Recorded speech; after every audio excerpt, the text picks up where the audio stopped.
ঘোষণা হ'ল UPSCৰ ফলাফল UPSC ফলাফলত নগাঁৱৰ এজন যুৱক তেওঁ 3বাৰকৈ সফলতা অৰ্জন কৰিছে এবাৰ তেওঁ আমাৰ কাষত উপস্থিত আছে প্ৰথমে স্বাগতম জনাইছোঁ আৰু আজি এই বিশেষ দিনটো 3বাৰকৈ সফলতা অৰ্জন কৰিছে UPSCত কি ক'ব খুব ভাল লাগিছে আজি নগাঁৱৰ বাবে গৌৰৱৰ কথা আৰু যথেষ্ট কষ্ট কৰিবলগীয়া হৈছিলে কিন্তু কষ্টৰ হয়তো ফল আজি একদম হাতে হাতে পোৱাৰ দৰে হৈছে কি ক'ব প্ৰথমতে ইয়াৰ সফলতাৰ আঁৰৰ সেই কাহিনী আমি জানিব বিচাৰিছোঁ ভালে লাগিছে মানে PDFত নামটো আহিলেতো সকলোৰে ভালে লাগে মানে UPSCটো এখন হলি PDF বুলি কয় যাৰে নাম থাকে ধৰক ফূৰ্তি লগাই দিন হয় কিন্তু মই অলৰেডি ছাৰ্ভিচত আছোঁ এতিয়া চাগে এইটো ৰেংক মতেও চাগে ছাৰ্ভিচ মোৰ মোটামুটি একে থাকিব সেইটো কাৰণে মানে ৰিলেভেঞ্চ কম হয় তথাপিও যিহেতু ক্লিয়াৰ কৰিছোঁ মানে এক্সাম এটা ভাল লাগিছে হাইস্কুল শিক্ষান্ত পৰীক্ষাটো আপুনি 10 নম্বৰ স্থান অৰ্জন কৰিছিলে ইমানখিনি কৰাৰ পাছতো আপুনি ইয়াতো প্ৰত্যেক ক্ষেত্ৰতে আপুনি সফলতা অৰ্জন কৰি আছে হয়তো ঘৰৰ ক্ষেত্ৰত আপুনি মা দেউতাক এই ক্ষেত্ৰত আপোনাক সহায় কৰিছে বা সফলতাৰ আঁৰত মা দেউতা আছে কি ক'ব এই ক্ষেত্ৰত ঘৰৰ সেই সাহস বা ঘৰৰ যে ছাপোৰ্ট মা দেউতাৰ কথা আপুনি কিদৰে প্ৰকাশ কৰিব তেওঁলোক সদায় ছাপৰ্টিভ হৈ আছে মই যেতিয়া যি কৰোঁ বুলি ভাবোঁ তেতিয়া কেতিয়াও মানে কুৱেশ্যন নকৰে কৰ্পৰেটে জব কৰি আছিলোঁ এদিন মই ৰাতিপুৱা উঠি পেলাই এনেই ৰিজাইন কৰি দিলোঁ তাৰপিছত মাহঁতক কৈছে তথাপি একো নাই কৈছে ঠিকে আছে তই যি ভাল দেখ UPSC দিম বুলি ক'লোঁ তেতিয়াও ঠিকে আছে মানে কেতিয়াও তেওঁলোকে নিজৰ চইচেছ মানে মোৰ ওপৰত ইম্প'জ নকৰে নিজৰ মতে বস্তুবোৰ কৰিব দিয়ে আৰু সদায় ছাপৰ্ট কৰে যিমানখিনি তেওঁলোকে পাৰে সেইটো কাৰণে মই গ্ৰেটফুল হয় আগতে আপোনাৰ কিমান ৰেংকত আছিলে আপুনি আৰু বৰ্তমান কি ৰেংক পাইছে মই ফৰেষ্ট ছাৰ্ভিচত ৰেংক আছিলে 68 লাষ্ট ইয়াৰ ইণ্ডিয়ান পুলিচ ছাৰ্ভিচৰ 552 আছিলে তাৰপিছতে এবাৰ 474 হয় আজিৰ যুৱ প্ৰজন্মৰ বাবে বা UPSC যিসমূহে এতিয়া বৰ্তমান তেওঁলোকে দিবৰ বাবে সাজু হৈছে তেওঁলোকৰ বাবে কিবা আপোনাৰ আহ্বান আছিলে বা কিদৰে সাজু হ'ব লাগিব তেওঁলোকৰ বাবে আপুনি কি ক'ব মানে এক্সামটো মানে ডুৱেবল হয় চ' এটলিষ্ট চবকে এবাৰ দি চাবলৈ কাৰণে আহ্বান কৰোঁ আৰু বাকীখিনিতো নিজে নিজে গম পাই যাওঁ হয় বাকী কিন্তু পঢ়াটো নিজৰ কথা তথাপিতো আপোনাৰ ফালৰ পৰা নগাঁৱৰ যুৱক হৈ আপুনি বিশেষকৈ কি ক'ব যে আপুনি যিহেতু গভৰ্ণমেণ্ট পৰ্যায়ত অধ্যয়ন কৰিছিলে সেই স্কুলৰ দিনৰ পৰাই আপুনি পঢ়াত হওক বা বিভিন্ন ক্ষেত্ৰত আপুনি বিশেষ আগৰণুৱা আছিলে আপুনি অকণমান যুৱ প্ৰজন্মৰ বাবে পঢ়াৰ ক্ষেত্ৰত কিদৰে আগবাঢ়িব লাগে যে প্ৰথমৰ পৰাই কিদৰে তেওঁলোকে সেই পদক্ষেপ গ্ৰহণ কৰিব লাগে কিদৰে আগুৱাই যাব লাগে UPSC বুলি নহয় পঢ়াৰ ক্ষেত্ৰত কিদৰে আগুৱাই যাব লাগে অকণমান কৈ দিলে ভাল মানে মোৰ সৰুৰ পৰাই সাধু কিতাপ পঢ়ি বহুত ভাল লাগিছিলে ষ্টৰী বুকছ মইতো আগতে স্কুলৰ পৰাও মাজতে পলাই পেলাই ৱাল চোৱাল পাৰ হৈ ডিষ্ট্ৰিক্ট লাইব্ৰেৰীত গৈ পেলাই সাধু পঢ়ি থাকোঁগৈ চ' মোৰ মানে যিটো চিলড্ৰেন ছেকশ্যন আছিলে আপোনাৰ মোটামুটি আণ্ডাৰ 14 তাত চাগে 1000মান বুক আছে মই অলমষ্ট গোটেইবোৰ পঢ়ি পেলালোঁ তাতে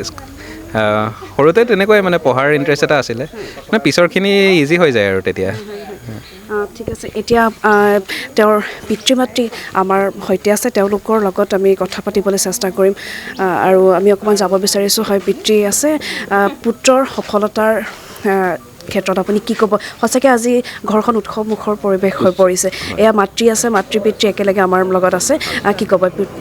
পুত্ৰৰ সফলতাৰ ক্ষেত্ৰত কি ক'ব আপুনি বহুত ভাল লাগিছে সি সৰুৰে পৰা আমাক সফলতাৰ কেইবাটাও আমাক দিছে মেট্ৰিকত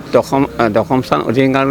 নগাঁও চৰকাৰী বালক বিদ্যালয়ৰ পৰা সি ষ্টেণ্ড কৰিছিলে তাৰপিছতেই আকৌ IITত সি পঢ়িলে গুৱাহাটী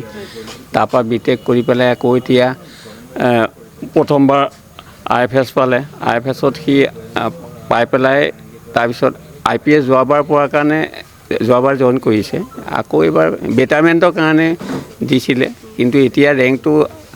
আগবাঢ়িছে 474 ৰেংক পাইছে এতিয়া